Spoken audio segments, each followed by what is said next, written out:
Greetings, fellow investigators, and welcome to our video podcast, Into the Darkness, where my friends and I are playing the Call of Cthulhu role-playing game. I'm your host, Thom Raley. The scenario is The Great Trap. It was written by Heinrich D. Moore, and it's available from Drive-Thru RPG. Our keeper of arcane lore is Julian Arbaugh, and this is episode 1. But before we begin, we have some new patrons. Gex Troll has pledged $5 a month. Jochen Euler and Roderick Ayers have each pledged $3 a month, and Christopher Bells has pledged $1 a month. Thank you so much, Gex Troll, Jochen, Roderick, and Christopher. So without any further delay, let's begin our journey into the darkness. Julian? Thank you, Thom. So the scenario begins in Chicago at the latter part of August.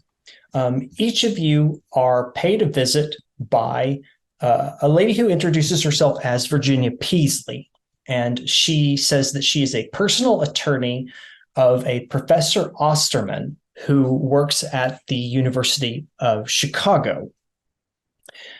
She has in her possession a photograph of a letter, and this letter is quite odd because it is dated June 21st, 1897, which is 30 years prior, and it also bears all of your signatures. My 21st of June, 1897. My dear friends, what will be almost 30 years ago relative to you has been but a few short years for me since that horrible night with Walter and Ursula, when whatever that thing was took him. I have confirmed with you that this much I cannot say, but otherwise must hold my tongue until the appropriate time. Know that you have shared with me the terrible knowledge, more profound indeed in many ways than what I learned at poor Walter's expense.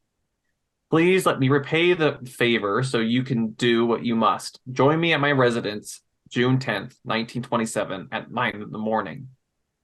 I have enlisted a Miss Peasley to assist in this matter.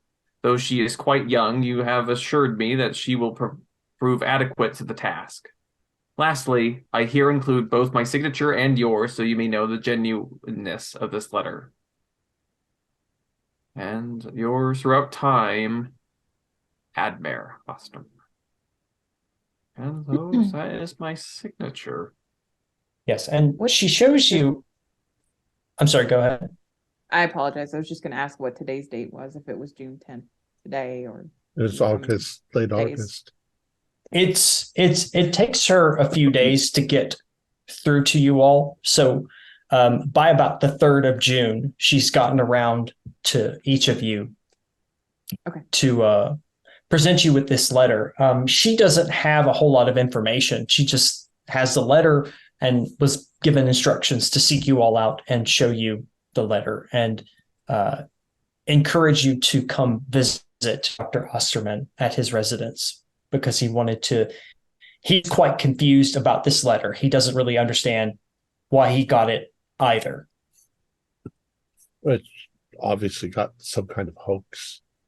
I don't know how they reproduced our signatures, but... That's a forgery. Do we know people who are very skilled at that kind of thing? Do we know Osterman? If you have any connections with the University of Chicago, you probably do. Oh, okay. So I know who he is. Yeah, he's professor at the University of Chicago and taught courses in physics and astronomy. Me too. So we would know each other. Yeah. Go ahead, do a knowledge roll, Tycho, on him. 44, my knowledge. Rearranged everything. 44 out of 70. That's a regular. Okay. One of the things you know about Osterman is you've heard rumors about that in 1922, he was in an automobile accident and lost all his memories, motor functions, and it was just a very weird accident to have it severely. Yeah. Did he lose his mathematical and physics knowledge? What you heard was that he had to relearn basic functions, talking, speaking, and even eating. So it was a pretty severe accident that he was involved in. But he is still currently a professor. He's currently still a professor, but you do also know that he's on an extended medical leave. Okay. At this No, time. Is that something that you share with all of us, Dr. Alden? My guess is since we've received the letter or seen the letter from Miss Peasley, we've probably discussed it in our book club. Yeah, but that's interesting. He's not a man that I would consider a practical joker. And but the thing is, this is dated before I was even born. It's not possible. I think this is a joke or a forgery or something. Well, and look at the quality your of the signature, letter Julia, itself. is a bit of a puzzlement. I mean, I was alive at that time. I mean, but the quality of the paper is old. But his condition, this. Well, he was in a car accident. I experienced something like that. You've had a bout of amnesia? Yes, quite prolonged one. Oh, that's interesting. While I was driving is when it came on. Or so I'm told. I don't remember. That's the problem. It's a medical condition I haven't heard that much about. While you were driving? That's what I'm told. Again, there's 5 years of my life I don't recall at all. Wow. Well, kind of one of the things that drove me to starting this book club in the first place. To be honest with you, there's strange things that occur. If H.G. Wells had any insight into time travel, I would say it almost sounds like he's trying to convince us that he traveled back in time 30 years. And this is his proof that he has our signatures. How old is Professor Osterman now? Oh, I'd say he's GM. I'm looking. Let's put him in his 60s. He's in his 60s. So he remembers that year, but I do not. I was alive. I don't remember it. Does anyone know a Walter or an Ursula? I don't see. I was in my 20s. I was at the time that this letter was signed. Yeah, me too. I mean, Julia pointing out that she wasn't born. Like, when I saw the letter, it was troubling. I was worried that I made some promise that I'd forgotten about. I've been trying to think. It was my early 20s. I was either in Egypt or South America or somewhere. I could have very easily been involved in all this, but yeah, I mean, it's sounding like a hoax. We're talking some fantastical stuff, time travel. Any reason for his hoax, the 5 of us specifically, is intriguing, but it's I want to go, not necessarily to find out with this hoax letter, but I want to talk to him about what happened to him. If he's come out of this amnesiac state, perhaps he knows more about what happened to him than I know what happened to me, because I believe there might be some similarities. It's odd, though. Alden, do you know any of the specifics of the accident? Was he driving? Were there other injured parties, etc.? I don't know. I've only heard bits and pieces, rumors.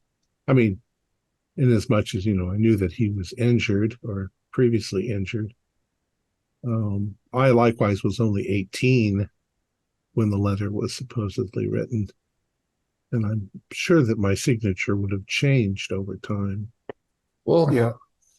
Nathaniel, So driving is a strange coincidence, but did you have trouble with motor functions? No, here again, I don't remember. I'm told that I was, from what I understand, I was driving. Again, lost control of the vehicle. Had to relearn how to talk, had to relearn how to walk. These basic functions. But then I did various things. Apparently I was became quite the medievalist in those 5 years, but I Would you say that you're back don't to recall it at normal? all. I mean, for me, it was as though it was one moment I was driving the car, and the next that I had woken up somewhere else. Okay, wait, in 5 years. Impressions of strange dreams, perhaps. When I tried to think back, kind of gives me a slight headache. Very, very strange. I wouldn't give it too much credence. I mean, the mind can create so many different things in our recollection. But at that time is mostly a blank for me, those 5 years. I don't know what became of them. When you attempted to re-educate yourself, did you find that, you kept telling yourself, oh, I remember this piece of information, as if you were regaining it in your mind? Well, so the problem, I do not remember being re-educated at all. I see. Tycho. I just recall driving. I recall suddenly being elsewhere. And people told me, and it was quite shocking to hear that 5 years had passed and that I had lived some kind of other life. Yeah. Well, and I don't know what occurred during the re-education process. I hope that this Osterson, does. Yeah, well, Tycho said back in 22, correct? So his 5 years are up now. That's an interesting parallel too. Also the 5 span years. Of time. I wonder if what happened to me has happened to him. Well, this letter was to get our attention, and I think I can say that he's gotten it. I don't know about the four of you. Again, I just feel this connection to him now almost instinctually. Yeah. With this shared malady or experience. But the four, I mean, he's not exactly a social sort of individual, but I mean, I do work at the same university. I've met him a number of times. We've probably even had lunch. But he certainly didn't seem to me some kind of, prankster. We're not close enough for him to be a prankster with us. I might have mentioned that we have a book club, but I mentioned that to everybody. I'd be more concerned about the deterioration of his mental state more than anything else at this point, but I think it's worth checking on him. What? Yes, it will be interesting to see his mental state, Julia, because again, speaking from what happened to me, after that time had elapsed, I was just myself again. Can you think of anyone else that would want to perpetrate such a hoax? What they would have to go through to do this? I mean, to forge all of our signatures, that's quite a lot of very specific research. And to what end? And to what end?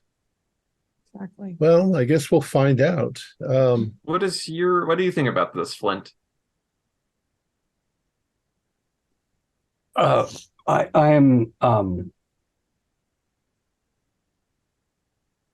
obviously can I do a retroactive psychology roll on Ms. Peasley to see whether I buy her involvement? Sure. That'd be fine. Oh, I rolled a 6, so I see very clearly. Very nice. Yeah, Virginia seemed very genuine in her presentation to you. She seemed like that she was concerned about Dr. Osterman, and that when she presents this letter, that it arrived in the mail, and he is confused about why he received it in the first place. And so he's reaching out to you for assistance in that. But her demeanor seems on the level. Yeah. And the letter had implied that she had some role to play as well in the goings on, and she's confused but curious about that. Yeah, she's his personal attorney. And Tycho can chime in that she's been taking care of his estate as she's on a retainer. Yeah. So she's on retainer. It's interesting. And so, if I understand correctly, it seems that he's, again, if what happened to me happened to him, and it is some kind of documentable phenomenon, as I've kind of always hoped that it would be, his period of amnesia has finished, and then he receives a letter seemingly written from himself. As if he always knew us. And that we'd had some sort of encounter with one another. And we were adults all those years ago. I have no memory loss that I know of. No one's ever said that I had lost my memory. Julian, how far in the past was my amnesia? When did that occur? When my character, my age on this is listed as 53. About how old was I when it happened? Okay. I don't have a date. You don't remember. Yeah. I would remember when people started telling me 5 years had passed in the blink of an eye. Yeah, we'll put this as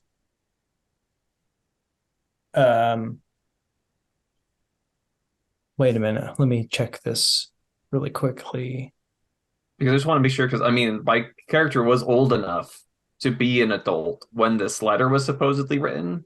And so if my 5 years of amnesia line up with this letter signing, like, it's feasible. I literally signed this and don't remember it. That's what I want. That's what I want to check. Yeah. It's also feasible for me, so that's funny. Yeah. No, your amnesia does not correspond with the date of this letter. No. Okay. And it does not. Spencer, did you also have a spell of amnesia, or? No, just lots of travel, years blurred together. I see. Yeah, lived life. It's crazy. Oh, I say we go meet this fellow. See if we can puzzle this out. This is almost, this is quite akin to the things that we like to read about and discuss. Well, it's not unusual. It's not as strange as some of the things that have been going on. Both Flint and I have been looking into some really odd signals that we've been receiving over the radio telescope. My colleagues think that I'm a bit nuts, but they do sound like they have a pattern to them. And I don't know if that actually means we could be, finally in communication with the people that live on Mars. Oh, it's from what I understand, and correct me if I'm wrong, it takes light quite a great deal of time to get anywhere relative to the scale of the cosmos. Well, that's true. About 20 minutes to get to Mars. 20 to 40 minutes, depending on where it is in its orbit. I guess I would assume any kind of type of intelligent or language-based signal. Well, it's be of any. It's arrogant of us to think that we're the only intelligent life out there. So, Who knows? We need to do more research. But I've got quite a lot of research done. Yeah, there's plenty of people that have dedicated their lives to performing something to appease something unearthly. So is the date that we're supposed to be there today?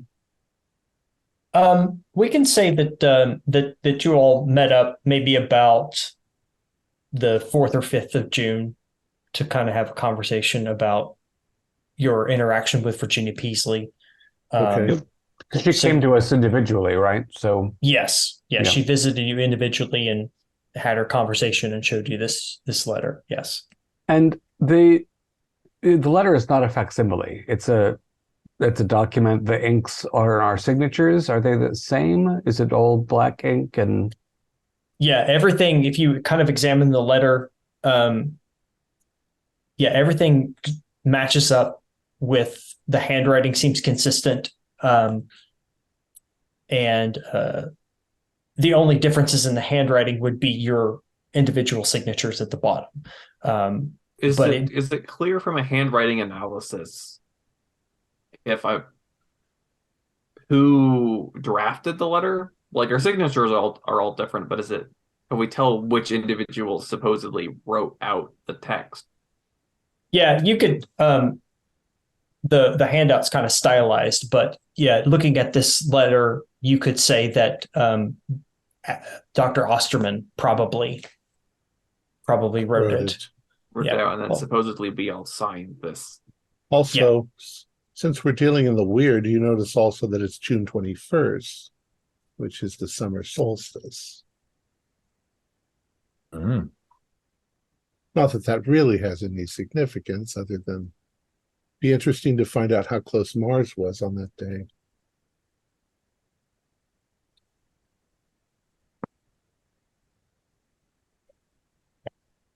Okay. So you're the Mars connection. Yeah. You seem rather convinced. All that a sideline. That's just my speculations. Did the Martians make Nathaniel lose his memory? I don't know. Maybe they're just calling us, trying to say hello. That'd be neat. I'd talk to them. To the best of your knowledge, Nathaniel, when you had your injury, was there anyone else in the vehicle? And did the authorities have an understanding of what caused the accident? No, from what I understand, I was just alone driving. When they found me, I was babbling, incoherent, had to relearn how to walk, had to relearn how to chew my food. Yeah, so very similar. I just completely lost all motor skills. And then they told me you weren't in an accident? Once they relearned them all, no physical harm was done to me. It wasn't the car. What happened after I lost any consciousness or whatever happened, lost motor skills, the ability to talk, and so on.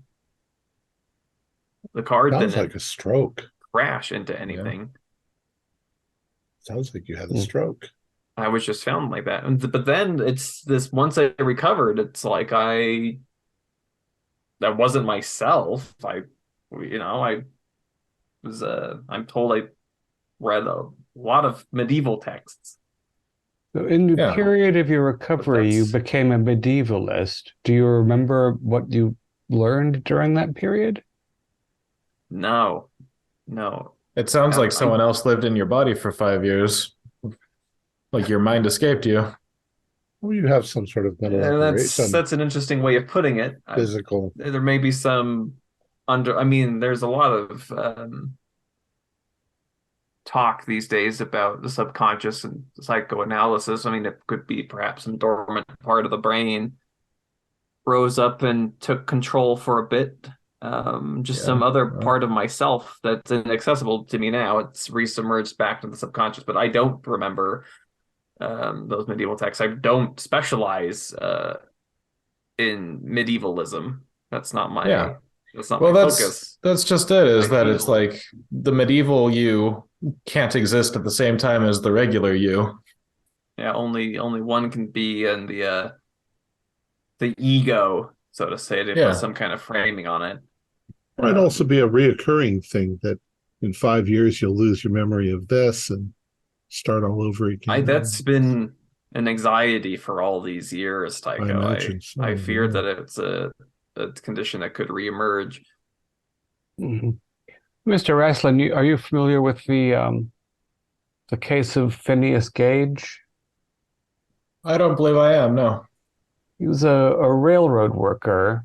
A little bit before this letter was supposedly written, he inadvertently struck a explosive charge with a tamping rod, and it shot through his skull, removing a matter from here to here or so, and remarkably survived the incident. But his personality changed entirely. He became he had always been a warm, gregarious, likable type, and he became impulsive, unkind, generally a bastard, because of the brain injury, presumably. But it's possible if one had an injury that healed, one could have temporarily interested in some subject or learn some things, and then when the body adjusted, somehow those things were cut off. But yeah, there's very little we know about how the brain works. Yeah, I wonder how much that impacted memory, though. Whether he was able to remember his old self. I don't recall offhand, but there were published accounts at the time. He was a bit notorious. Maybe it's worth looking into. I imagine he doesn't remember the event. I'm sure he doesn't remember the injury. None of that seems to explain, though, how a letter from 1897 with our signatures can exist unless it's some sort of hoax. Or it's a typo, perhaps. Well, and from a nice young lady that wasn't even born yet. But no, I wasn't even born yet. Flint was very young. It doesn't make sense. I was 18. Yeah. Well, it'll be interesting to see. We have a lot of questions to ask Mr. Osterman. Okay. Professor Osterman. Yeah. So you all are scheduled to meet at his residence on June 10th at 9 a.m. In the nights leading up to your meeting with Dr. Osterman, you all experienced a dream. And in your dream, you see purple-tinged fog. And it starts to reveal a portal. And attending the portal is some kind of guardian in shimmering robes. And as you look through this portal, you can actually see visions of yourself, silent images of yourself in the portal. Some of them you recognize, and some of them you don't remember ever having participated in. The guardian beckons you forward, and he asks you, do you wish to enter the gate? What's inside?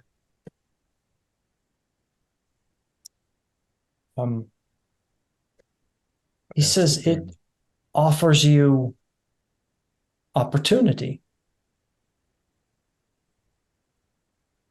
Well, one always wants an opportunity. In this dream, are we alone or are we in a group? You are, and this is an individual dream, but it's a shared dream. Yeah. Well, I'd like to go through. Okay. What does this guardian appear to be? He appears to be more of a shimmering shade, hooded figure in black robes, but there's an underlying shimmer of kind of like an electric current, it looks like, that's shimmering through him. Is the face covered by his cloak? Yes, you can't really see any sort of facial features. Would you say that this figure was frightening?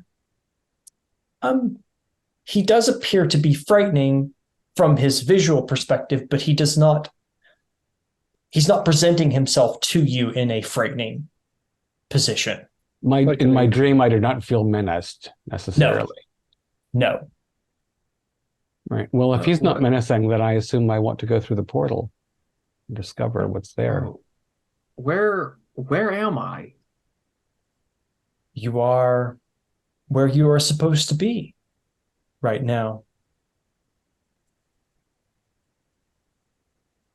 But if I'm where I'm supposed to be, why go through the portal?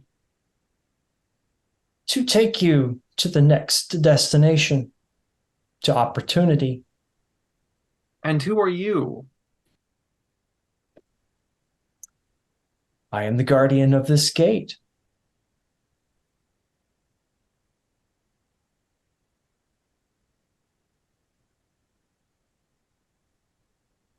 The choice to enter is yours. Do we have a sense that we're dreaming? Or does this feel real? You think you're dreaming because you do remember going to bed. But this seems to be a little bit more real than a dream would be. Vivid dream. I'll go through. Okay. I mean, if I'm seeing myself doing things I don't remember doing, I feel like I want to see. I want to know what happened to me. Okay. This crazy dream logic that seems like the way to go about doing that. So I will with great trepidation, ease through it. Okay. And at the very first question of, do you want to go through? Spencer says, yes, thank you, and goes in. Okay.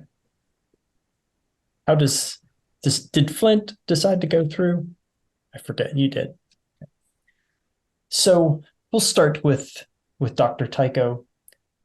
So as you enter this portal, describe an event in your character's past, a terrible moment that did not happen, but might have.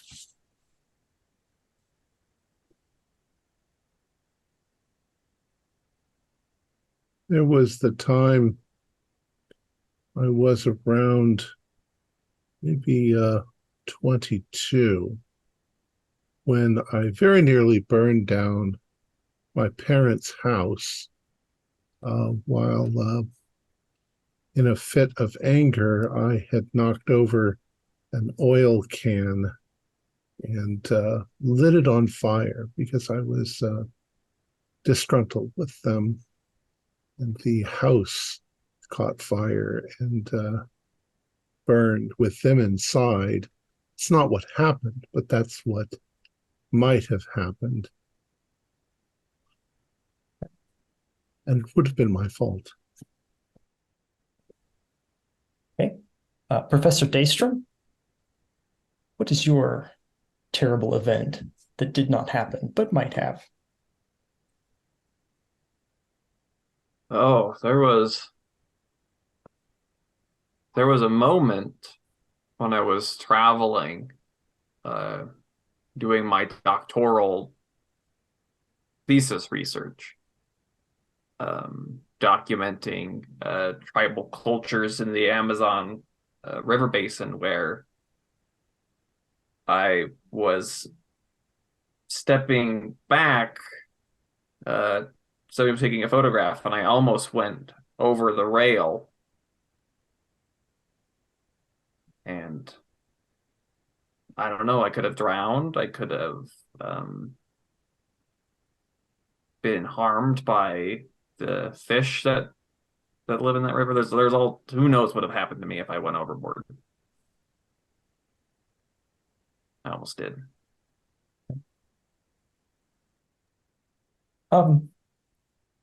Clint Larson, what's your terrible event?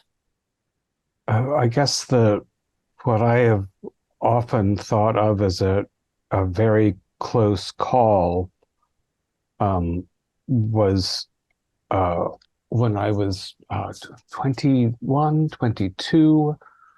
I was ice skating with some friends in up in a lake in upstate New York, and one of my friends who was less experienced crashed through the ice, and we managed to get him out before anything terribly bad happened. But of course, the ice was weak as we approached, and several large cracks formed in it. And if I hadn't had a couple of friends holding my ankles as I was reaching toward him, I definitely would have gone into the lake as well. And it was bitterly cold. I feel as though I owed a little bit of a debt to my good fortune on that afternoon. Julia, what terrible thing did not happen but could have? I'm standing in a room, a dark room, surrounded by my family, the people that I know love me and support me and uplift me. And a dagger is placed into my palm, pressed there. And Jefferson comes forward and says, "It is time to show your faithfulness. Can you do what is expected of you? Will you give yourself to the children of Pythagoras?" And I think it's a test. It feels like it's a test, but everyone is staring at me. And maybe it's not a test. Maybe this is being demanded of me. This feels real. And I center myself and I take a deep breath. I close my eyes and I think, is it worth it? Am I going to give my life to this family, the people that I've known for years? And I think, yes, I will. Jefferson loves me. They love me. They would give themselves for me. I should give myself for them. And I press the blade to my throat and I can feel a trickle of blood come and my hand is stayed. And Jefferson appears radiant before me, radiating joy. You've passed the test, Julia. Welcome to the family. Excellent. And lastly, Spencer Rasslin. Oh, back in my early 20s, when I was traveling the world, wasting my family's money, I was somewhere in Indonesia, an area that I was completely unfamiliar with people whose language I didn't speak, and I was interested in their faith and beliefs. And with the help of a guide who could barely speak my own language, he guided me to some remote tribe. We feasted, I danced. And then as the sun started to go down, they started killing people and cannibalizing. And I could tell that I was one of the targets. And I was just able to get away and run out into the forest, lost and alone and scared. And I just ran and ran until morning. Okay. And so as you go through that's what you see. These images that you've just described. And a figure or a voice from behind you speaks you and says, "I am Atwell, the prolonged life. Do you bear the silver keys?" And when he asks this question is when you remember signing a letter in the company of a man who was once a friend and is now a stranger. And as you're remembering that, you see in front of you the image shift. and you see yourself walking in a very strange landscape. It's very bleak, and there are strange towers that spire up into the sky. And you start to hear trumpets from somewhere in the distance. And with the blaring of those trumpets is when your dream comes to an end. And you all may lose 1d3 sanity, and you will gain 5 luck. Oh. I lost 3 sanity. Lost 3 also. Me as well. Sorry, gain 5 luck, you said? And 5 luck. Yes, you gain 5 luck. Thank you. Only 1 sanity for me. Yeah. Okay. And so the morning of the 10th comes, and you find yourself outside Dr. Osterman's 19th century townhouse in Chicago's Hyde Park neighborhood. And you're standing there on the doorstep, waiting to knock on the door. Here I'll tell you, are. I don't. I understood that I was curious about what this was all about, but it was sufficiently disturbing, apparently, that it interfered with my sleep. I had a dream about signing this document. As did I I. did as well. As did I. Greatly Curious disturbing hearing. dream. There was a figure, a mysterious figure, Purple That- fog. purple fog. My parents' house burning. Like drowning in a river. Oh, you didn't have a house burning. No, I pictured myself during my doctoral studies. I remember in my life almost going over the edge, but in this dream I went over the edge and drowned there in the dark. And also, What's strange were they were memories that didn't happen. I caused my parents' home to burn down, but that never happened. But here we are. Knock, knock, knock. And the door is opened by Virginia Peasley, and she greets you very warmly. And she's like, "Welcome. I'm so glad that you've decided to come. Please come in. Dr. Osterman is waiting for you in his study." Miss Peasley, nice to see you. Yes. I hope you've all been well. We've all been quite intrigued by this situation. Yes, it's a very strange situation. And so hopefully you all can help come to some kind of resolution as to what this is.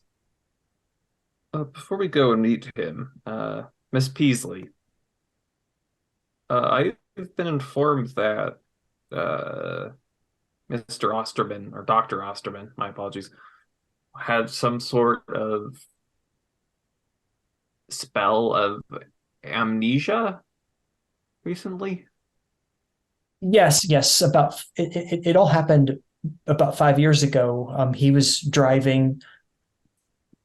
I can't explain what happened, but he wrecked his car.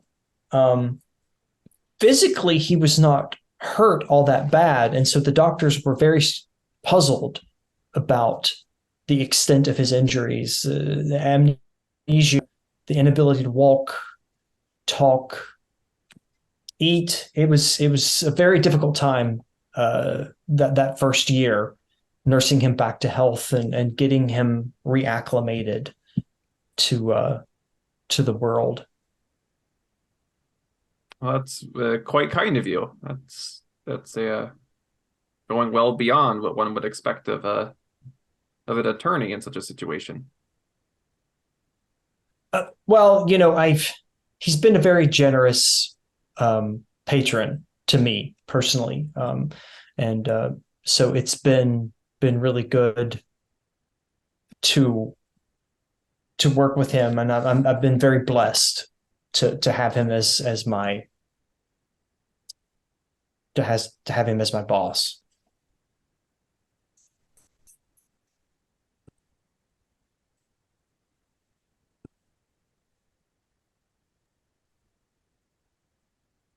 Well, we're very psychology. Intrigued. Yeah, sure. You can definitely do that. 15 is a hard success. Okay. Yeah, everything with her presentation seems to be very genuine about her appreciativeness and everything that she's done. Yeah. So she seems on the level. Yeah. Okay. I'm just curious to see if there was like some kind of romantic something. Oh, okay. No, you don't really pick up on the romantic part of it. Yeah. Actually. Yeah. Did he after his recovery, did Osterman act peculiarly? You've known him for years. Well, yes, he has changed a little bit. And she can point around the room and she can show you that, well, he's got some very particular interests in oddly shaped mineral rocks. And she can point to all kinds of minerals and rocks that are all around the first room that you come into. And keepsakes, personal knickknacks, that kind of stuff has all been moved and put into like the corner of the room. Not thrown there, but stacked neatly and replaced with all of these mineral rocks that are in this room. And so, yes, he's kind of taken up geology. I think it's a very different mode of study than what he had previously been working on. Yeah, so I had a similar, and he's still, this interest in geology is persistent to today. Yes, he still has a particular interest in geology.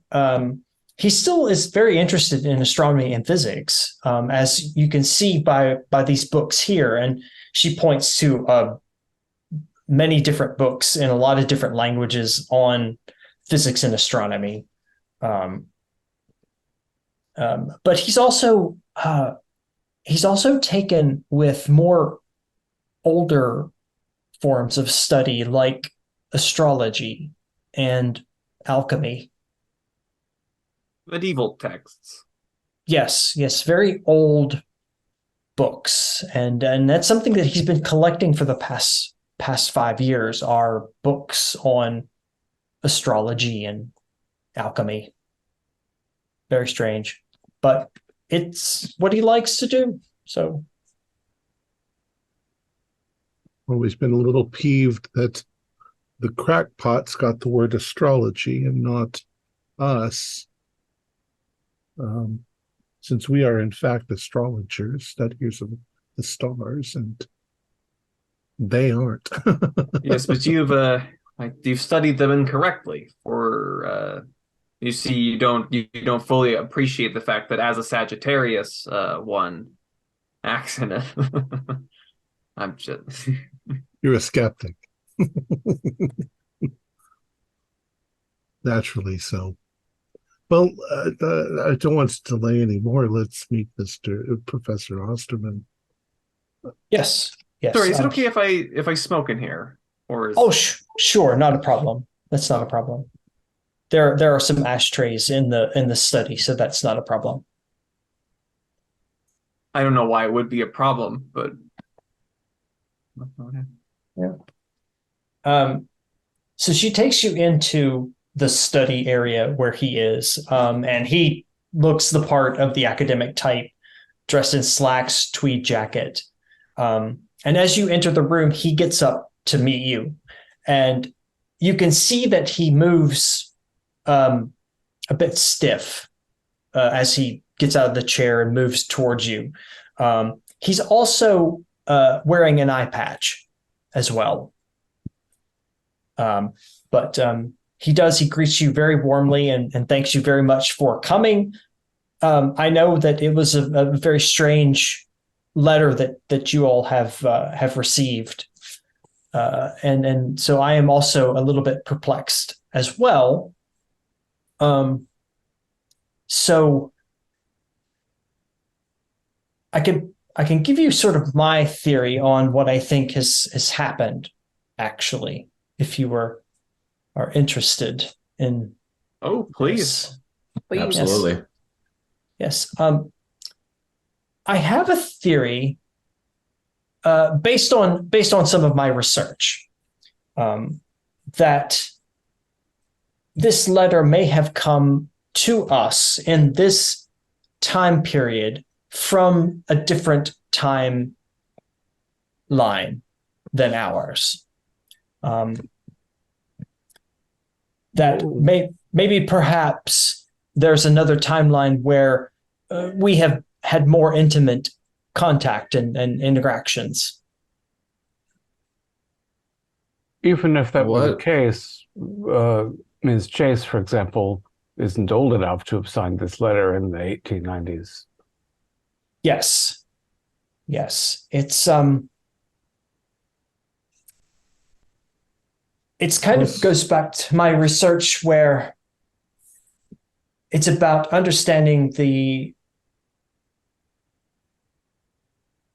differences between objects that can potentially exist in two different universes. Because time is not a single stream that passes for everyone. It's different for different objects. And so I feel like that despite her age issue, that somehow the timelines have become crossed. That's an odd and interesting theory. As far as we know, time only moves in one direction, and seeing multiple universes. Yes, and parallel. Go ahead. That's an interesting metaphysical postulation. Do you have much interest in studying metaphysics? I have some books here on the shelf that I have read through dealing with metaphysics. Yes, but I believe that if my theories are correct, that it is possible to breach the walls between these different universes and different timelines, which would explain why we got a letter from 1897 with the signature of someone who was not old enough to have signed it. Because I want to stand up and go look at those books. Wouldn't a more plausible explanation be that someone is trying to perpetrate a hoax on us? Yes, I can understand that would be a possibility, but there is a man that I am acquainted with. His name is Walter Kreutz. He's a professional rival of mine who operates the Kreutz Observatory in Lake Geneva, Wisconsin. And he had contacted me several weeks ago explaining about some of his theories and some of the things that he was working on, and which were very similar to what I was working on. And we had what I thought was a constructive conversation. And I have been in the process of constructing a specific device that will enable me to breach these walls. Yes. And Walter was picking my brain about my particular device, trying to learn some of the secrets of it. And the device actually disappeared from my home yesterday. And I believe that Walter Kreutz has stolen this device. He was in Wisconsin? Well, I don't know exactly where he obviously has come here and stolen this device. This might be the Walter that's mentioned in the letter. Yeah. Yes, I do believe. Do you know an Ursula? I do. Yes. Ursula is his sister. The probably more talented and intelligent sister. Well, then could this be some hoax that he's perpetrating on us? It's entirely possible. He is a rival, and but what does your rivalry have to do with the five of us? These titles of these books, do I still have books laying around from when my amnesiac self was reading and purchasing things? Like, do these titles have any sort of familiarity to me? Yeah, you can see that there's just a lot of very old texts dealing with alchemy, astrology, and different subjects of a very older, you would consider less scientific nature than current science. But I've been under the impression that not only did I become a medievalist, but I became like a medieval metaphysics specialist in my amnesiac state. Is this like the type of literature that I would assume would fall under that kind of overarching theme of medieval metaphysics? You do see some books that would deal with medieval metaphysics. Yes. Yeah. More peculiar. Yeah. Professor Osterman, do you think that that your home was broken into? Yes, I do. Physical evidence of there being a forced entry? Yes, I was out yesterday doing business at the University of Chicago. So my home was empty. Unfortunately, or fortunately, Miss Peasley was not here when my home broken into. So we did actually discover some remnants of breaking and entering. Yes. Did he take the plans for your machine? Do you have schemata that you've drawn out? No, he took the machine itself, actually. But you still have the plans, how to build it. I do, but it's taken me such a long period of time to construct this device, and I would really like to have it back. How long have you been working on this device? For 5 years.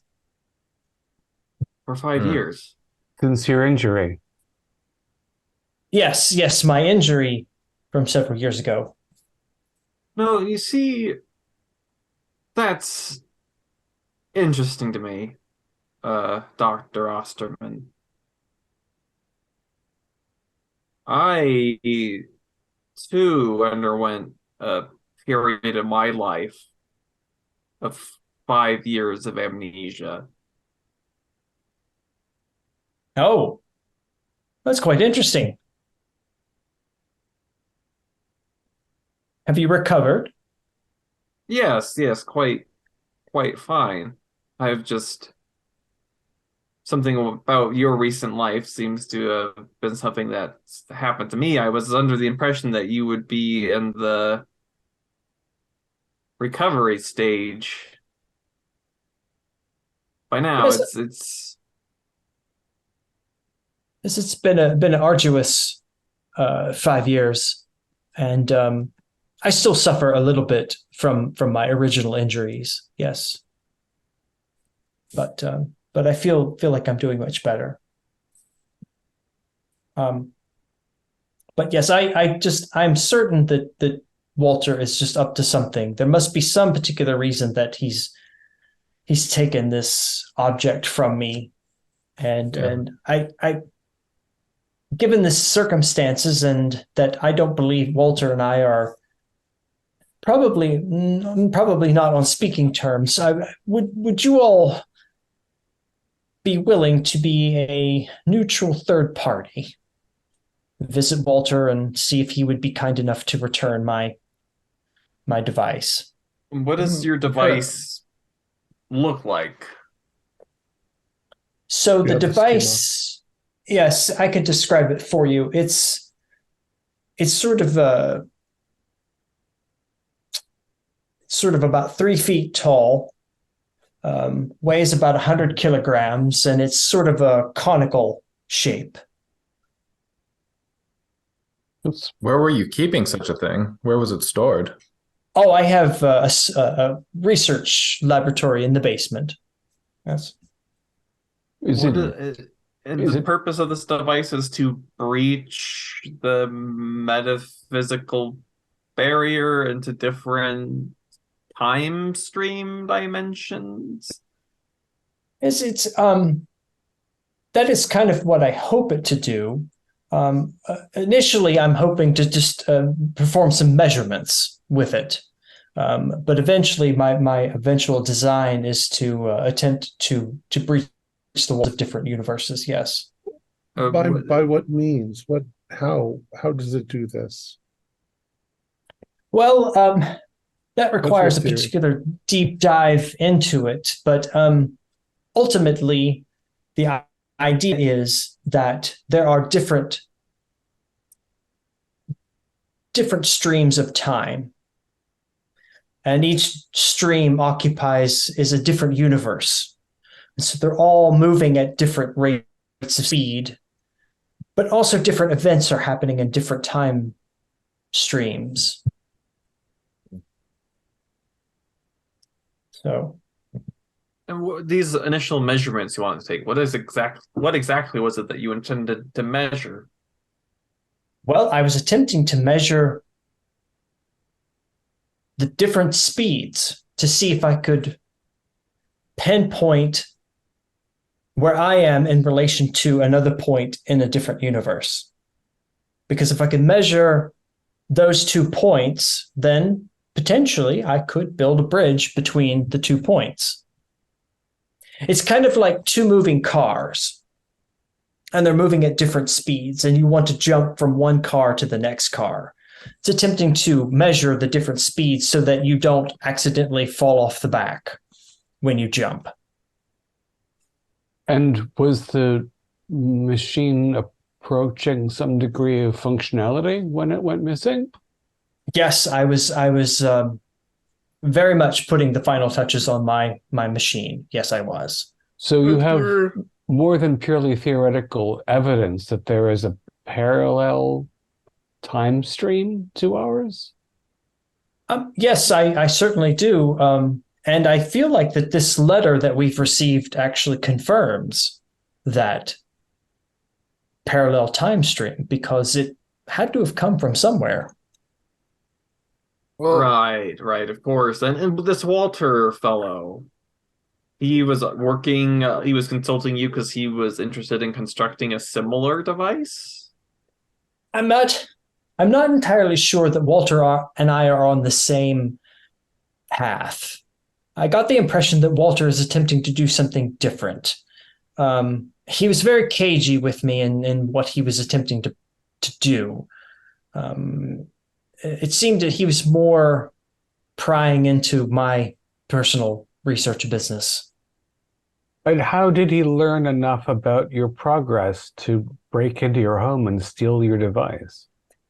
Well, during our conversation, I talked about my theories and what I had been working on, and I guess he just made an educated guess and figured he would take his luck, steal what I had. Well, do you have the... Oh, I'd just be curious to see. I mean, we're not detectives. I don't know how to begin finding this Walter. Yeah, I have a few questions. Of course, as Nathaniel mentioned, the first is, why not consult the police?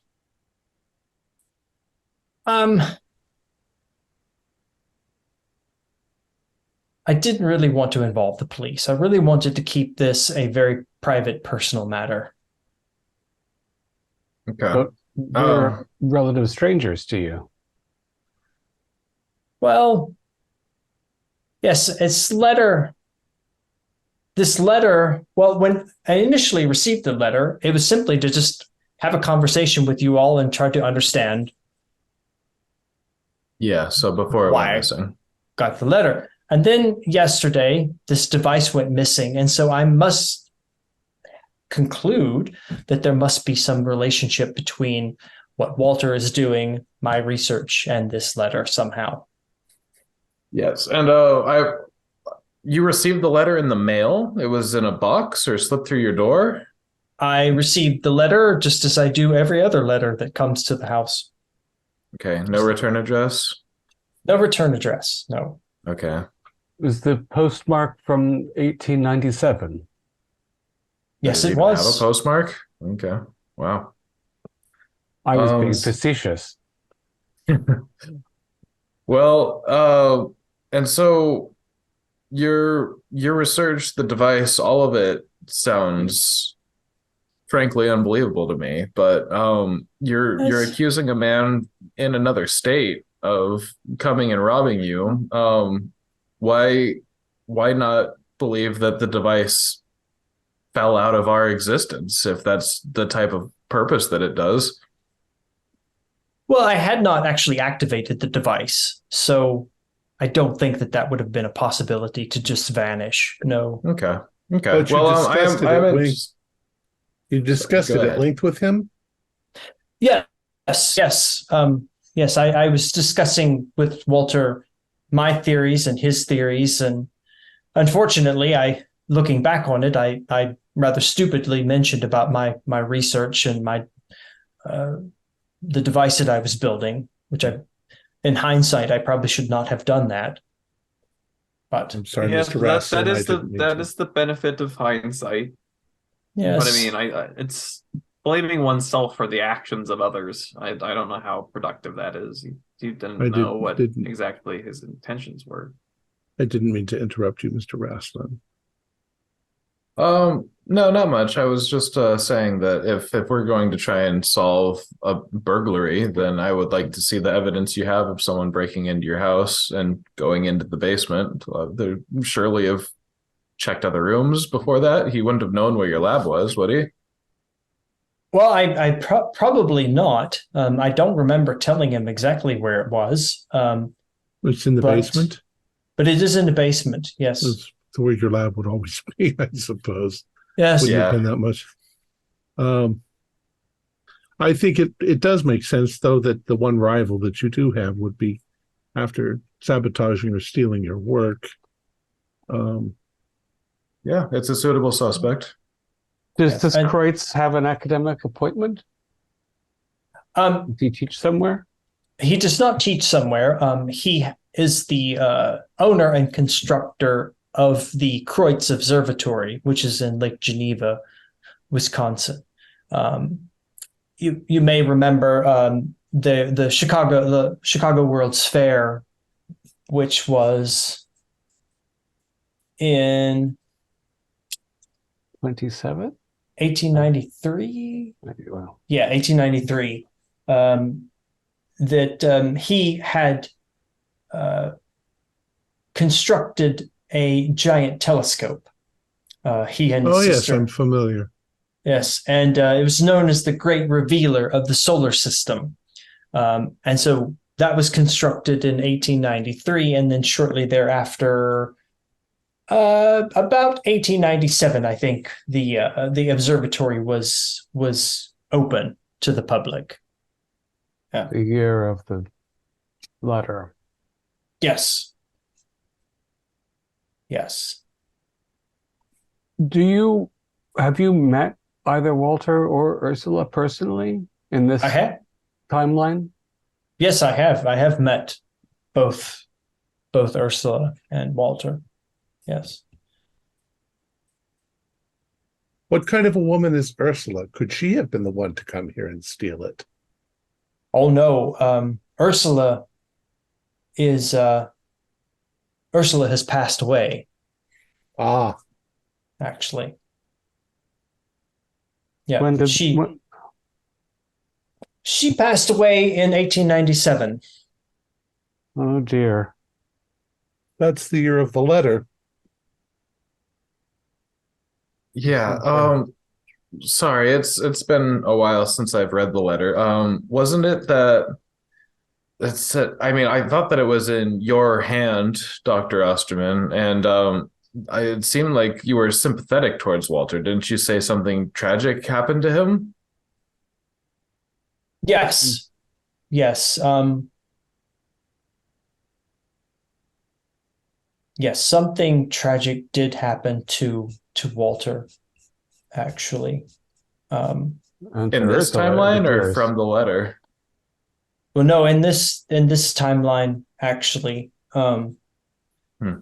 Yes, it's 1892, I believe. Walter became ill, and was ill for a few years. 5, perhaps. I believe maybe he was ill for 5 years. Yes, that sounds about right. Yes. There are too many coincidences Strange to our patterns. story. Do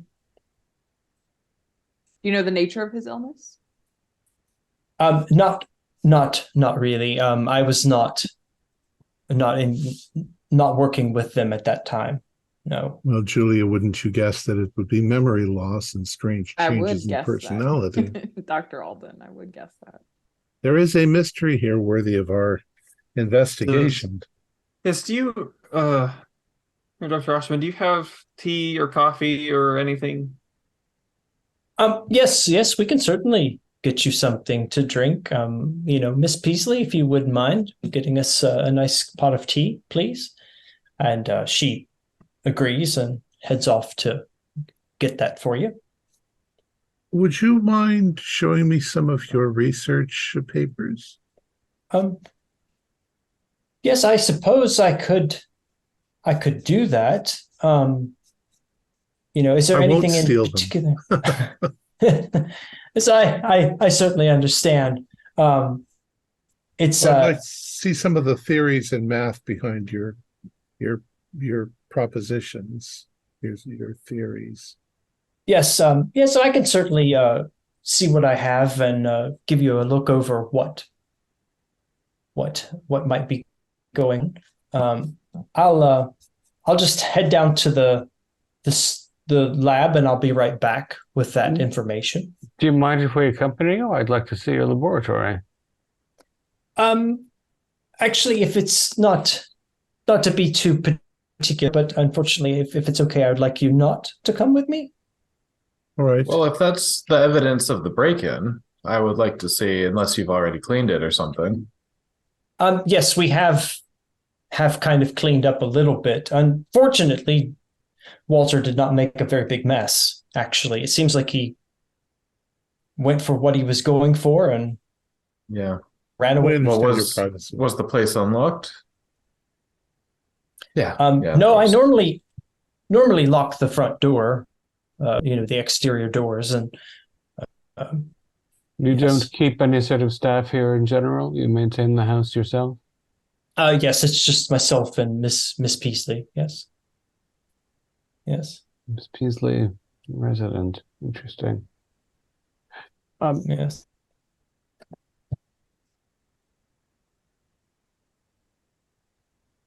So I understand that you don't want us poking about your lab, but I also,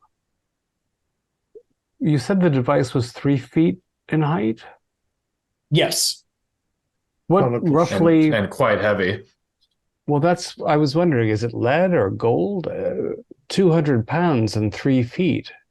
Yes, it's I have to say I'm quite very proud of it myself. It's constructed of different kinds of materials. You've probably seen a number of the minerals and geological formations that I have around the house. So it's formed of using some of that material as well as different bits of metal and wiring and that sort of thing. So rock and metal. Yes. That's why it's so heavy. And wiring is it's an electrical device. It does have some copper wiring built into the system in order to connect everything together. Is it such a thing you would call powered? Is there a pile involved? Is there electrical activity? There are a number of minerals that cause electrical discharge when they receive a shock or a physical shock or sound waves. So we use them to make do we have talkie movies yet? Barely. Just barely. Yeah. Selenium, I think, reacts to light and produces electricity. Yeah. He can tell you that he hasn't quite got the electrical the battery, if there would be a battery part of it. He hasn't got it hooked up yet. Are you suggesting that certain frequencies can unlock these doors? Resonance in crystals. That's what I'm hoping to prove. Yes, that's what I'm hoping to prove. I would like very much to show you a bit of my research, but I didn't carry it around with me everywhere I go. I'd very much love to see that. So, not to keep harping on it, but what is your feeling? Do you feel that you would be amicable to assist me with being a neutral party with Walter? Well, it's a considerable expense to drive all the way to Wisconsin, but you've intrigued us with a very strange mystery. Don't worry about the expense. We can cover your travel expenditures. Well, I suppose, how do you wish to approach this? You want us to just drive up to his house and knock on the door? I'm not sure how we would get the information out of him. Yes, that's actually exactly what I had in mind, was just driving up there, introducing yourselves as a neutral third party wishing to build bridges. Yeah. Build bridges. If he's at the facility in Wisconsin, we could see if we could schedule time to use the observatory. I'm an astronomer, so that way we would have a ruse to go there.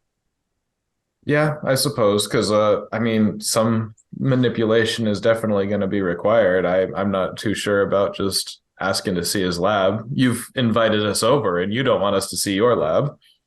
Moreover, we're coming into this man's space and accusing him of theft of valuable theoretical work. I don't know how we can even seem neutral. It sounds as though we'd be very partisan. What if we be a little more covert there? I am researching, both of us are researching these signals that I've been receiving. Perhaps the use of the Kreutz telescope observatory will allow us to get there. And if we look over and see the device sitting on a table in the room, then we'll have our evidence there. That would be quite convenient. And you could be our assistants. Yeah, I'm not opposed to the idea. I'm just hesitant. I'm not sure I can do it alone. Person, apparently, who's... Yeah, you can take that approach for sure. This is... Yeah. I'm sorry, I need a moment.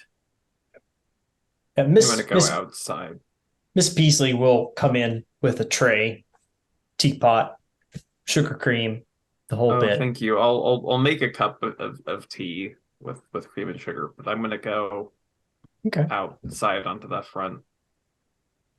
Are you not feeling well, Mr. Dangstrom? I'm a bit nauseous. Just excuse me. Of course. Yeah, and as you're sitting there all taking tea, having light conversation, Osterman suddenly kind of slumps in his chair and he starts to spasm some. Miss Peasley. And for her. Dear. Yeah, I'll rush to his side. Yeah. And as you rush to his side, he starts to spasm very violently and falls into the floor. Oh my God. Foaming at the mouth. So yeah, he's in a really bad state. What do we do? How do we help him? Help me hold him down, Mr. Rasslin. We don't need him to hurt himself. I have some experience. I have some experience with first aid. Medicine and yeah, but you're outside. If somebody wants to do a first aid roll, that would be helpful. I'll do that. If he has. And as it happens, I have this remarkable ability to. Well, no, I can't. I only can take a different action. If you can hold him more firmly in his chest, I'm going to try to press this effort with further thought, clearing his mouth, getting this pencil in there so that he doesn't swallow his tongue. Yeah, that's good. Yeah. Okay, I think, do I recognize anything? Regular success only. What were you rolling? First aid? First aid. First aid? Yeah, he is giving every sign of a seizure. That's what he looks like he's doing. And so your success is you're able to keep him from biting his own tongue. And you're sort of able to stabilize him. And after a few minutes of these convulsions, he finally does come to a stop, but he does not wake up. He's had a grand mal seizure. Miss Peasley, does he have medication or? Yes, he does have some medication. I'm going to call the doctor. I'm going to call an ambulance and have him taken to a hospital. And she goes to the phone and immediately calls for a doctor, actually. All right. We should get Nathaniel in here. I was curious while we were talking to him. He has perfect memories of the last 5 years. I think that clock was running out, and this might be the moment where he's coming back. I'll go get him. Yeah, I've run out to wherever you've gone to. Dr. Daystrom, quick, hurry. What has happened? He's had a seizure. Come, quick. Oh. Yeah, I'll go back inside then. Mm-hmm. Yeah, and I'll repeat myself. Just Nathaniel, it was 5 years ago, but maybe it hadn't happened yet. He's coming back, or do I recall like waking up in a hospital when I came back to? Yeah, you have recollection of coming to. You were not in a hospital, though. You woke up in your house. On the floor is where you found yourself. It was a. See, I had collapsed. You could be quite right, Spencer. This could be the final progression, but his manner. This is I don't know. This is. Yeah, well, it seems to me that seeing him like that and thinking that I was, I don't know, like that for 5 years, and this Walter now, and oh God, yeah. Well, we need to make sure he's okay, and we need to ask him if he remembers any of his previous ambition. It seems to me that he gained a very peculiar interest, pursued it to the full extent, and now the time has run out. He might not remember a single thing about the device or what it does, or even why we're here. Pursued it to the extent of a sort of breakthrough, but the person that he was corresponding with about it had his episode some years earlier. I don't know if there's a real correlation. I mean, this could be, I don't know, maybe this Walter has done more research into what people do in these states that he experienced, that his looking into matters far more extensive than I. He perhaps noticed or got word somehow that it occurred to Osterman, and I don't know. It's like being confronted with a specter, someone you used to be briefly for a time. It's well, you didn't create any devices. I don't know what I did, Spencer. I know. I'm sorry. I don't know. I'm just trying to put things together. I don't mean to be insensitive. But these books that he read, the books in my house, yeah. Well, I mean, just the idea of a specter, what if it is a transitive being that goes from one person to another to achieve the goal? What does that mean? What if he used you to learn and then came into Dr. Osterman with the gained knowledge to pursue this? That doesn't, like a ghost, like a spirit of possession? You use the word specter, yes, exactly like that. It was metaphorical. It was... Now, gentlemen, if we're going to put this in the terms of what Mr. Osterman was saying about alternate universes, let's assume for a moment that in each of our lives, there's moments when, for instance, when you're teenagers, when you're preparing to go to college, where in one instance you could turn right down a corridor, and in another instance you could have turned left down the corridor. If you went down the right corridor, you would end up being a geologist. If you went down the right corridor, you'd end up being an astrophysicist. And that maybe those two universes exist, and that somehow they're still both you. Nathan Daystrom in one universe is interested in, what did you say, medievalists, and in the other one he's interested in another form of anthropology, and that somehow the two of you... But most people just go down one corridor. They don't lose 5 years of their life in the blink of an eye. I'm going back outside. This is overwhelming. He's very, very high strung. Well, Dr. Alden, you have to appreciate that. Yeah.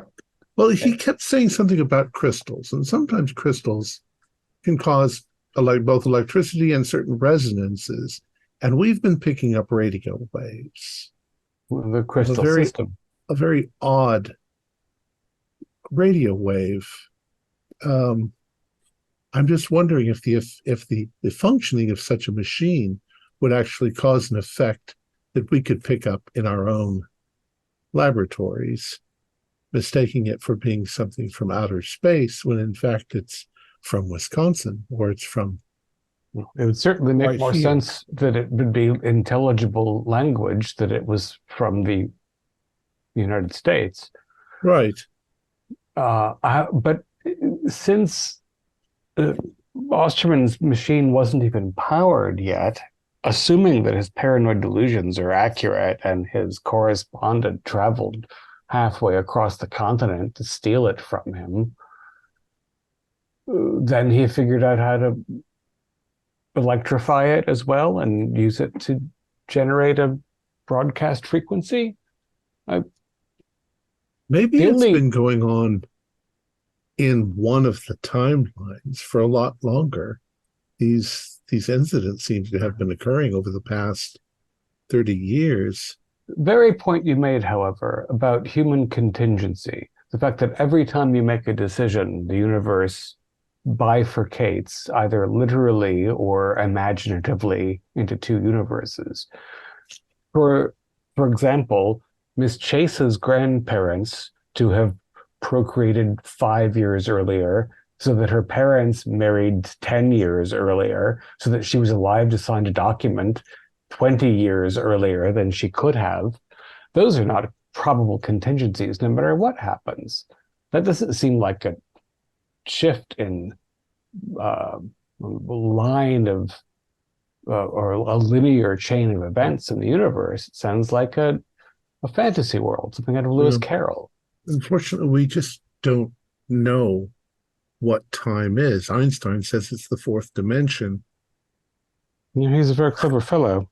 It could be that every single male sperm infects an egg and creates 100 trillion new different universes with new different versions of Julia that all end up doing different things. One of the things I enjoy about mathematics is that it can be quite theoretical.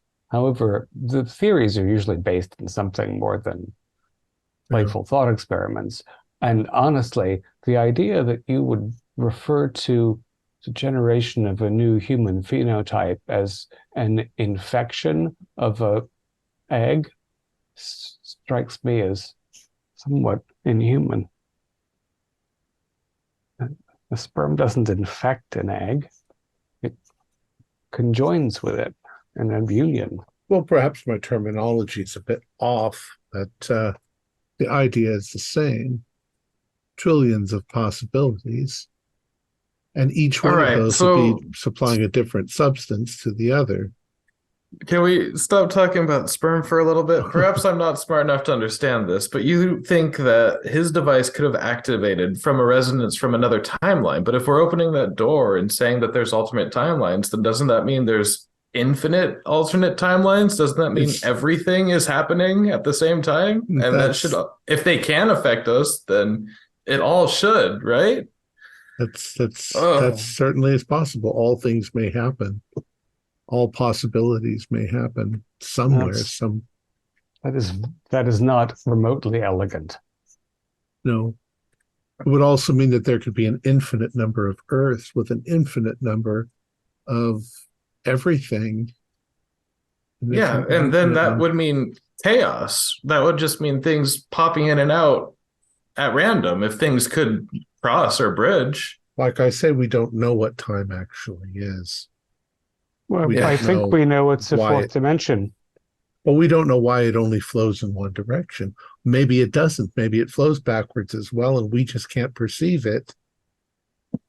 The old idea that, God made the universe in 6 days, when everybody, 1,000 years ago knew that if he was God, he could have made it all in the snap of a finger. He didn't need 6 days.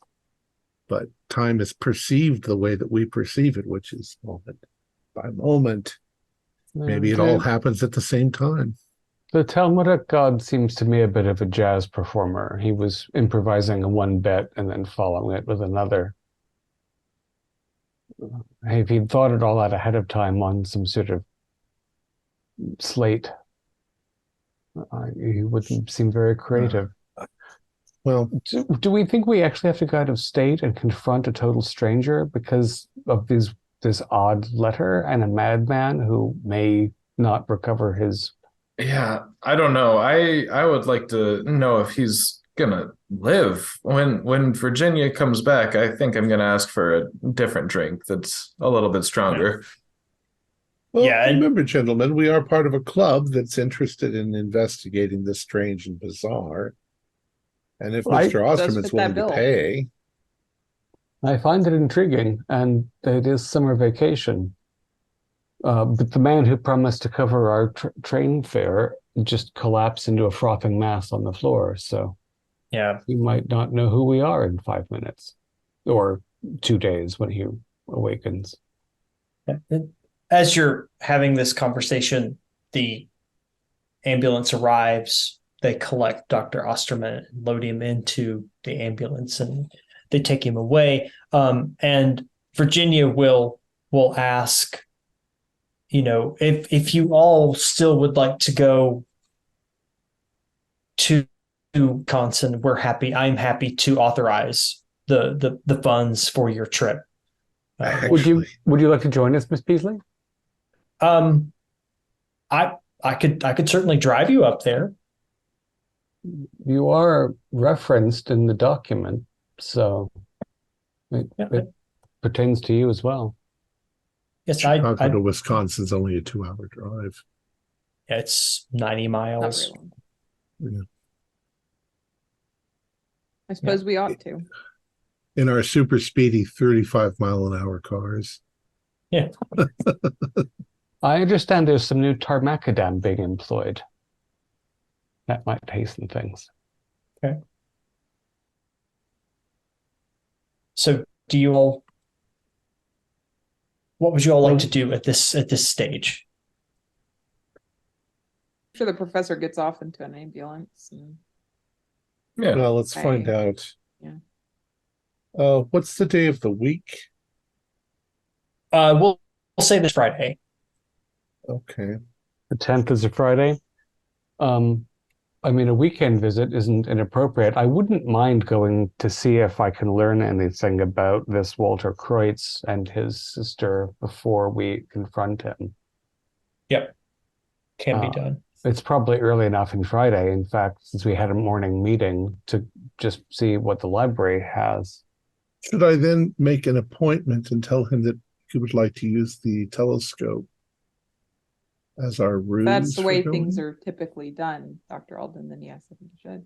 And honestly, who wouldn't want to look through an excellent observatory telescope just because? Probably see the aqueducts on Mars. Yeah. Yeah, you can you can do that, no problem. All right. So I guess we go back, maybe call later and find out. We need to check on Dr. Daystrom, though. He seems to be in. Yeah. I'll ask Virginia if there's any alcohol in the house. She says, "Well, yes, there is," and she points to a bottle that's near the desk where his study. Great. I would like to pour 2 glasses and bring one as an apology to Nathaniel. Okay, easy done. Yeah, just I was not trying to make light of your situation in any way. I am just very overwhelmed, and I would like to understand what's happening better, sir. I don't know what the hell Alden is on about, believing all of that. Whatever he was saying, I'm concerned it's the similarities. I have to talk to this Walter. Yeah. Well, he must know what occurs in these 5-year spans better than anyone. It happened to him decades before it happened to me. He's had a lot more time. Oh, so he was before you. I see. Yeah, you could notify him beforehand and tell him that he's the third that you've learned of, and that you'd like some kind of meeting. No, if he did take something from this, I don't know what to call it, from Osterman's amnesiac self. Yeah, that's probably appropriate. That's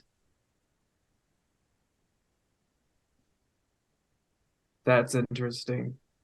I don't know if it's interesting in a way that I want to telegraph that knowledge to him. I understand. I believe it's your choice on how to approach it. But I feel I need to wait for Osterman to wake back up, see if it is what we think it is, that he's returned, that his 5 years are up, that it is like clockwork, some kind of infernal mechanism, a replacement of the self. It's like it slides in a projector. I'm very curious as well, but I don't know. Like if you woke up in the floor of your house, that seems instantaneous to me, or in a short span. I don't know how long I could have been there. I could have had a seizure and collapsed and was not found for a period of time. Exactly. But I mean, we just don't know with him whether it'll be today or a month. I don't think we can just wait around. Miss Peasley would like to drive us up to Wisconsin this weekend. It's not so far of a drive. I want to at least wait a day. At least give him a day to wake back up. We could. Yeah, let's talk to the others. I would like to see him after he awakes as well. And I will drink the entire glass of, what is this, brandy in one. Oh yeah. One gulp. One go. Okay. So, Flint wanted to do some research on the Kreutzes. Okay. Right. If you would like to do a library use roll.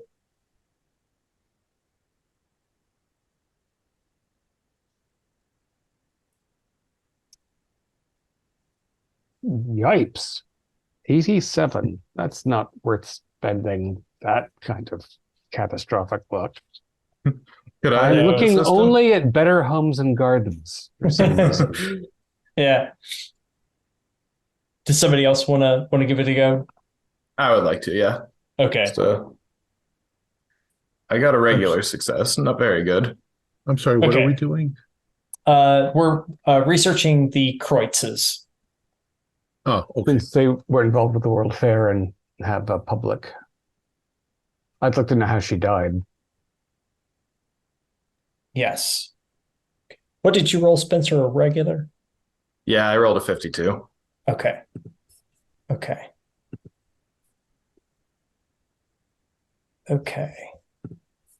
You do find an article. Disappearance of local woman triggers observatory search. Chicago Tribune, June 21st, 1897. Following the disappearance of a local laboratory assistant, Ursula Kreutz, police have opened a criminal investigation into her possible murder. Miss Kreutz was reportedly last seen by her brother, Dr. Walter Kreutz, well known for his construction of the new observatory. While Dr. Kreutz has not been named a suspect in the investigation, police have carried out an extensive search of the grounds of the Kreutz Observatory, which recently finished construction and was expected to open to the public in the near future. And the Antarctic, a real whalebone. That seems fun. Possible foul play. That Walter could have had some involvement, is the implication. Well, and the letter said the tragedy of that night. So the tragedy of that night means that Ursula went somewhere. Yeah. I almost wonder how long Miss Peasley has been working for them. Maybe Miss Peasley is Ursula and doesn't remember being Ursula because she's got the 5-year itch. Oh, man. Well, how old is Miss Peasley? Miss Peasley appears to be in her mid-30s. So probably too old to be Ursula, who disappeared in 97. Well, if we're, I mean, I have no grounds for theory, but if we're saying it's some kind of specter that goes from one host to another learning to advance goals, then I would think that it couldn't happen to two people simultaneously. Wasn't he recovered from his 5-year period in 97? I don't remember exactly what we were told. I just remember that he'd had it in the past. Yeah, he Walter recovered in 1897 from his 5-year. So he created the observatory while under the influence. Yes. Yeah. The observatory was completed in 1897. So. And I'm sorry, the World's Fair was 96? 93. 93.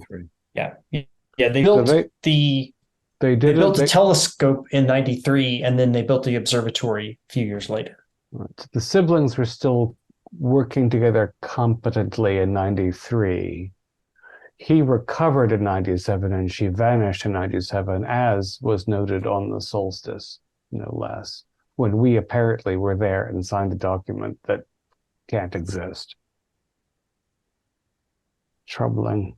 I will ask Miss Peasley if I can use the phone, and then I will contact, whatever procedure you would do to see if you can secure the telescope for use over Saturday and Sunday. Yeah. You can dial up the operator and ask for the Kreutz Observatory in Lake Geneva, Wisconsin. She says, "1 moment, please." And a connection is made, and you get the operator in Lake Geneva. Mm-hmm. And she says, "I'm sorry, sir. Where were you calling?" "I'm calling from Chicago. I'm calling to the Kreutz Observatory in Geneva, Wisconsin." "Oh, there's no telephone to that observatory." "Well, how about to Mr. Walter Kreutz?" My understanding is he lives at the observatory." "Well, how do you get in touch with him? There's got to be a way if he's running an observatory. I'll check with the university." "Yeah. Oh, sorry not to be helpful." Actually, I'll before she hangs up, I'll say, "Can you get me the University of Wisconsin?" Yes. Astronomy department. She says, "Yes, 1 moment, please." And she makes the connection, and you get the operator at the University of Wisconsin, and she transfers you down to the astronomy. Did you say astronomy department? Astronomy department, yeah. And she transfers you to the astronomy department. A secretary by the name of Barbara Shiflett answers the phone, and she says, "Yes, how may I help you today?" "Hello, this is Dr. Tycho Alden from Chicago University.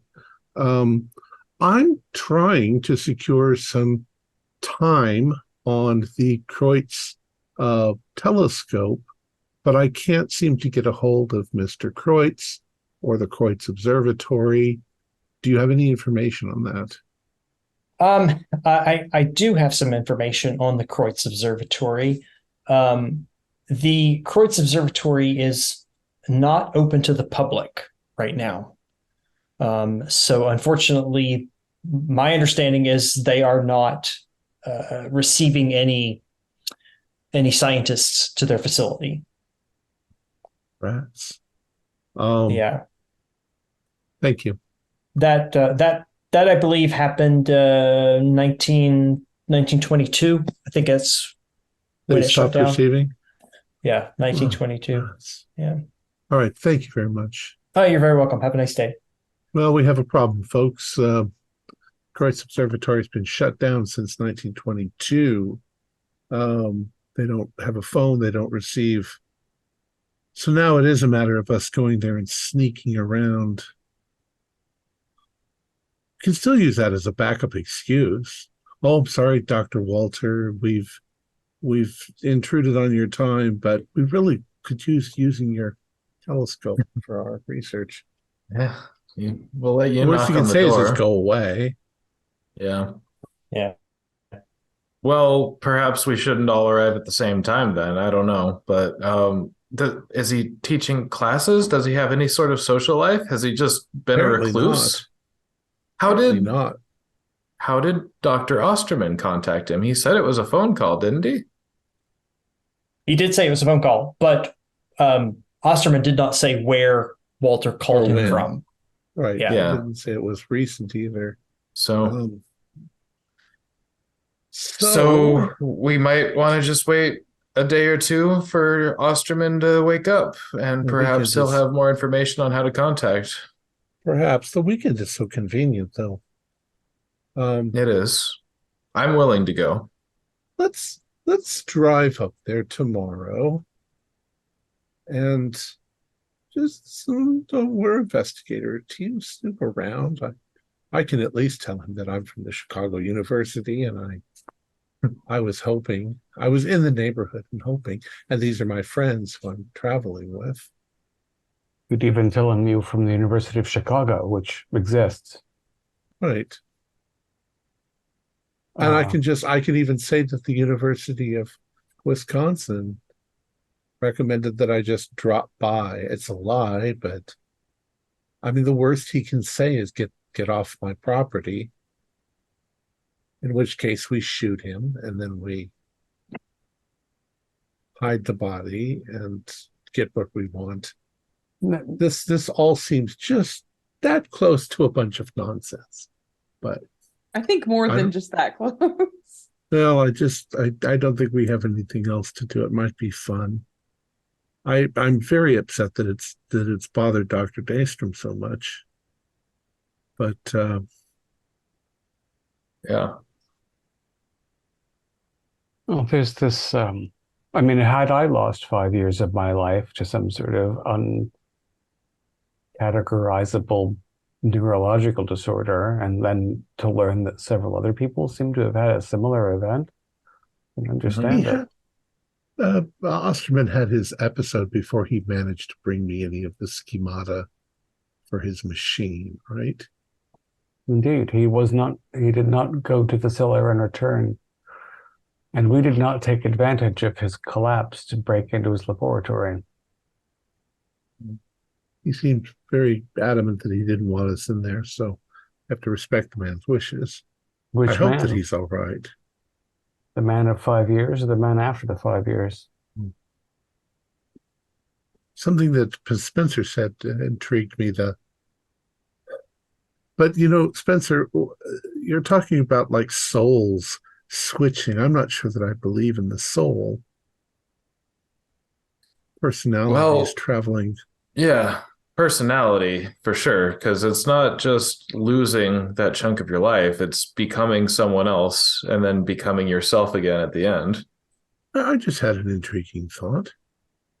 Yeah. I think that we're receiving alien messages from outer space.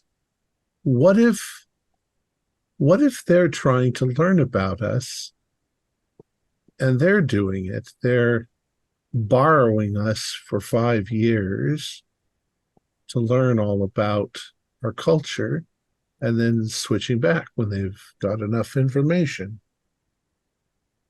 Very fuzzy. No. Your thinking is very fuzzy. If there's time travel involved with this phenomenon, and that's how we can be in a universe in which we were all alive and adult and cognizant in 1897, then they wouldn't very well need a medievalist in 1920. They could just visit the medieval period in 1360 and watch it for themselves. Well, I don't think we need to assign a specific culprit, whether it's aliens or other dimensional beings or us from another timeline. If we think that's what it is some force doing it intentionally, then that's different than a mental illness. It's also an intrusion. It is. It's a violation. Certainly no civilization that was sophisticated enough technologically would treat us so cavalierly. That so closely resembles a line from Mr. H.G. Wells' book, War of the Worlds, that surely the alien civilizations more intelligent than us would be much more close to God and much more advanced morally. And then his story goes on to show the aliens coming here and wiping out most of the human population. Well, they were violent enslavers, but after all, Mr. Wells was reasonably objecting to the colonial behavior of his own empire. Of course. The fact is that if you were intelligent enough to travel between planets, you would probably have some sort of germ theory, which his aliens did not. If you were capable of traveling between planets and you had germ theory, you might not be petty, selfish, and greedy. Did we come in multiple vehicles? Or did we? We haven't traveled yet. To Mr. Osterman's house. Yeah, I don't know how we got to Osterman's. I'm thinking that I would like very much to do a little research before we go, if we're going to go tomorrow. This whole idea of the frequency of crystals and vibrations and stuff, kind of intrigues me. I'd like to compare it to my own data on the radio waves that I've been receiving. See if there's a correlation. Yeah, you can certainly do that. I'll do that later on this evening. Yeah. Yeah, later on this evening, and kind of come up with what you will. We have reached 2 hours. Are you guys feeling like you want to press on to the? Because if we could do 30 more minutes, we could probably get to the observatory. I'm willing. Do you willing. want to call it? Can we take a quick break? Sure. Unless this is a good spot to break. This is actually not a bad spot to stop either. So we can stop here and as many episodes as you want for this. So yeah, we might have another episode, so we'll see how it goes. Us? We might go long. It might go long. I was thinking maybe a few conversations. First room. I was thinking 4. Yeah, I know. But yeah, I think stopping here is a good point. Then we can pick it up next session on your way to the observatory. That works for me. Fantastic. Our players included Holly Buteau, Morgan Llewellyn, David Gasaway, Kaylin McDowell, and myself, with Julian Arbaugh as the keeper of arcane lore. We have a Discord server where you can chat with other members, you can set up private games, and you can learn the finer arts of gameplay and game mastering. We provide audio-only versions of our shows free for you to download from Spotify, iTunes, or Podbean. If you'd like to help support our show, please visit our Patreon account. Just $1 to a month helps us a lot. Like, share, and subscribe to our channel, and punch the bell icon for updates on our latest shows. And leave us some comments. We enjoy reading them and answer any questions you might have. This is Thom Raley, together with all the members of our gaming club, inviting you to journey with us once again into the darkness for another adventure into the universe of H.P. Lovecraft and the Call of Cthulhu role-playing game. Until next time, good luck and good gaming.